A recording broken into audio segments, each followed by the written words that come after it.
જીત। એક જંગલ હતું। આ જંગલના શાંતિભર્યા વિસ્તારમાં એક નાનકડો વરુ રહેતો હતો, જેમનું નામ હતું પિલ્લુ। પિલ્લુ નાનો હતો, પણ તેના સપનાઓ તો આકાશથી પણ ઊંચા હતા। તે ઈચ્છતો હતો કે એક દિવસ તે જંગલનો સૌથી ઝડપી દોડનાર પ્રાણી બને।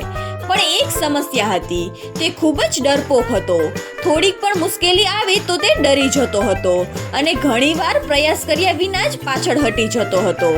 એક દિવસ જંગલના રાજા સિંહે આખા જંગલમાં એક જાહેરાત કરી કે કાલે સવારે જંગલમાં ભવ્ય દોડ સ્પર્ધા યોજાશે। આ સમાચાર પલક ઝપકતા જંગલના દરેક ખૂણે ફેલાઈ ગઈ। આ સ્પર્ધામાં હરણ, શિયાળ અને પિલ્લુ પણ ભાગ લેવાનો હતો। તેમાં હરણ તેજ, શિયાળ ચાલાક, બધા જોશેથી ભરાયેલા હતા। પણ પિલ્લુનું દિલ તો ધડકતું હતું। તે વિચારી રહ્યો હતો કે આટલા મોટા મોટા પ્રાણીઓ વચ્ચે હું શું કરીશ? મારે ભાગ લેવાની જરૂર ન હતી। ડરના કારણે તેને રાત્રે નીંદર પણ ન આવી રહી હતી। તે ચૂપચાપ ઘરની બહાર બેઠો હતો। ચાંદની રોશની તેના પર પડી રહી હતી। પિલ્લુ મનમાં વિચારતો હતો, હું હંમેશા ડરીને પાછળ હટી જાઉં છું। જો હું કોશિશ જ નહીં કરું તો મારી જિંદગીમાં શું બદલાશે? એટલામાં જ તેની પાછળથી એક અવાજ આવ્યો। બદલાવ તો ત્યારે જ આવે છે જ્યારે કોઈ ડરનો સામનો કરે છે।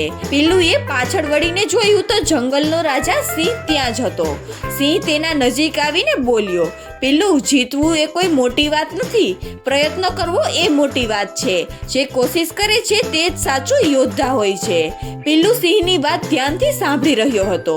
સિંહ બોલ્યો, જ્યારે તું તારા અંદરના ભયને પોતાનાથી દૂર કરીશ ત્યારે જ તું સાચી જીતને મેળવીશ। આ શબ્દ પિલ્લુના દિલમાં નવી રોશની જગાડી દે છે। બીજા દિવસે જંગલના બધા પ્રાણીઓ મેદાનમાં એકઠા થયા। ત્યાં તેજ હરણ, ચતુર શિયાળ અને આપણો પિલ્લુ એક લાઈનમાં ઊભા હતા। પિલ્લુ હજી પણ ડરતો હતો। તે વિચારતો હતો કે તે બધાને કેવી રીતે હરાવશે। ત્યારે સિંહે દહાડ લગાવી અને રેસને શરૂ કરી।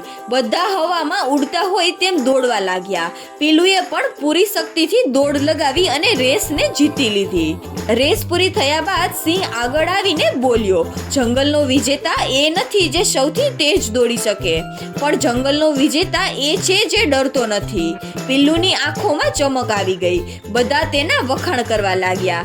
એ જ દિવસથી જંગલના બધા પ્રાણીઓએ એને નવા નામથી બોલાવવાનું શરૂ કર્યું, નાનું ફાઇટર। તો બાળ મિત્રો, આ વાર્તા પરથી શીખવા મળે છે કે ડરવું એ ભૂલ નથી, પણ ડરથી હાર માનવી એ ભૂલ છે। સાચો વિજેતા તો એ જ છે જે નીડર બનીને મુશ્કેલીનો સામનો કરે।